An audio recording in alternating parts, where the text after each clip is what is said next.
21 innovation questions to prepare you for 2023 that will actually drive results. G'day, it's Nils Vesk here, founder of Ideas with Legs, and thanks for joining us. Do you want to get a head start in 2023? Well, if you do, why don't you start by using my action prompting questions? Now, I like goals, but goals don't prompt action. So what I've done is I've looked back over all of the questions that prompt the most innovative growth for my clients, and I've carefully curated a list of the most effective ones. So the 21 questions I've created are powerful. You know, they might seem simple, but simple doesn't mean they're not going to be effective. And also, being simple doesn't mean they're actually going to be quick and easy to answer.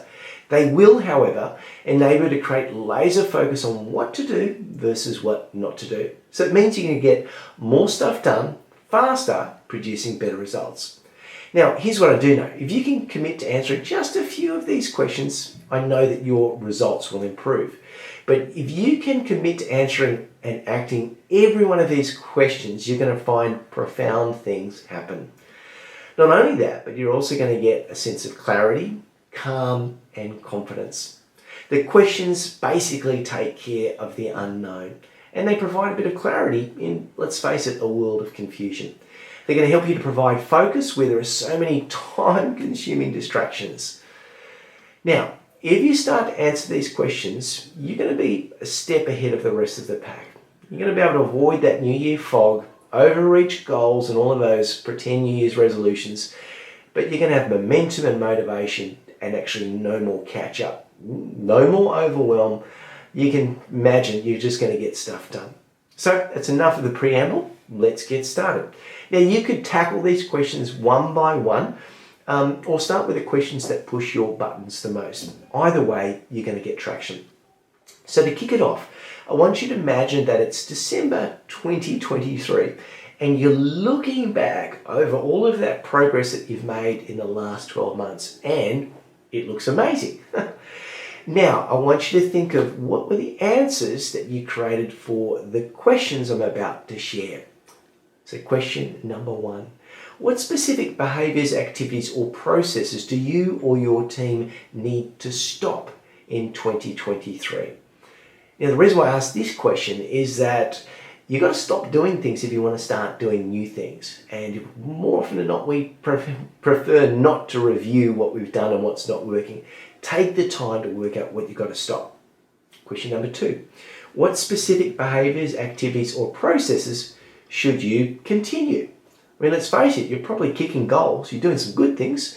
Why not continue those? But identify them, name them and claim them and share them with your team so you know that that's what you've got to do more of. Next thing, question number 3. What specific behaviours, activities or processes should you or your team start? And that kind of makes sense. There's going to be some new things that you need to do, whether it's a new activity or a new piece of technology or software, a new way that you have meetings or the new way that you meet with clients. Have a go at that one. All right, now we're moving on to question number 4. What specific problems do you have that need to be eliminated in 2023? So what problems need to be eliminated? And the more you can identify them, the easier it is for you to have focus and clarity around what to focus on. Coupling with that one, next question would be what opportunities should be seized in 2023? Now by that, it could be an opportunity for a new market opportunity, it could be a new product opportunity, it could be a new service experience. But what opportunity should be seized on?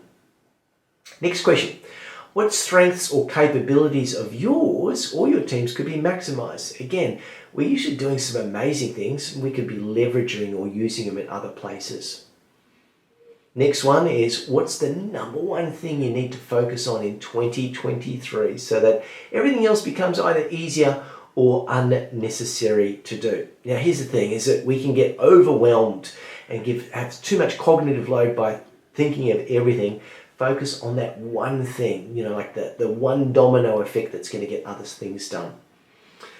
Next question, what current time-consuming activity are you doing that could maybe be automated or maybe even outsourced at a cheaper rate in 2023? Even if you just do a search on Google, so automation solution for enter whatever your particular thing is, you'll probably find there's an answer that comes up there and a tool or technology that you can use. Next question is around misunderstandings. So when you have misunderstandings, where do most of them happen, whether it's for your customers or for your team, and what would you need to eliminate those misunderstandings in 2023? Now, again, misunderstandings cost us time, energy, and money, and also ruin the customer experience, which means customers won't come back. Now I want you to think about mistakes, because let's face it, everyone makes mistakes, but where have you or your team or customers been making the most mistakes? And what could you either do to eliminate them completely or minimize them in 2023? Problems. What about surprise problems? When they pop up, when and where are they most likely to occur? What about processes? Which processes or stress points get overloaded, and what might free them up for 2023? Next question now is about trends. And you might have heard of an acronym that futurists use, which is called STEEP. What socio-cultural, technological, economic, environmental, and political trends could affect you or your customers for 2023? And then what contingency plans will you what contingency plans will you use to seize these trends most effectively?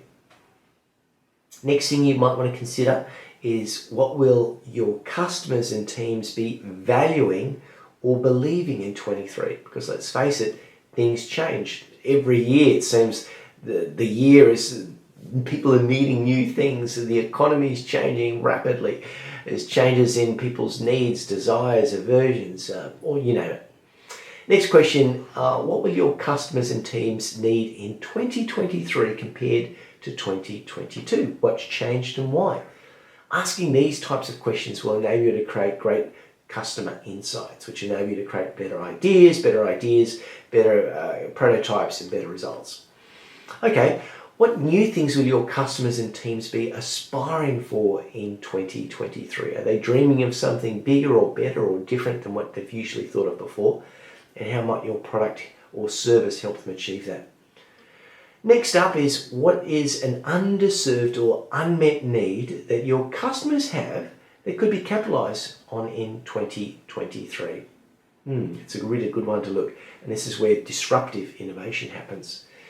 Next question, what existing products, processes, or solutions could you leverage in 2023 to improve your results? Is there something you're doing over here that could be used over there? Or could you license or outsource or leverage and sell some of your IP? What limiting behaviours do you or your teams have that need to be replaced with more resourceful ones in 2023? Let's face it, we all have limiting beliefs and thoughts, but if we can name them and claim them, we can actually do something about them. Why not do that? Next thing that we want to talk about is behaviours. So what specific, observable and measurable behaviours will positively impact your ability to achieve your goals or aspirations for 2023? Now, the reason why this is so important, most behaviouralists, whether it's psychologists, anthropologists, sociologists, will all agree, if you're not measuring and you can't observe a behaviour and you're expecting behaviours to change, well, behaviours won't change because you don't know what you're looking at. Now we're down to the lucky last question. Question number 21. What are your specific, measurable, achievable, and realistic goals for each quarter of 2023? It's a variation of the SMART goal. But again, being clear about it. And again, most productivity experts would argue that we work better in quarters, 90-day periods, rather than years in terms of things. And frankly, things change so quickly. So that's it from the questions. If you liked any of these questions, I reckon you're going to love my latest creation, which is called the Reinvention Club. It's a unique combination of mentoring meets world-class innovation and behaviour change techniques that are proven to get results. Make sure you're quick to get in for the 2023 intake. You can learn more or register at thereinventionclub.com. This is Nils Vesk. Thanks so much for watching. And if you like this, please click the like below and leave us some comments on what you want to hear from next. See you next time.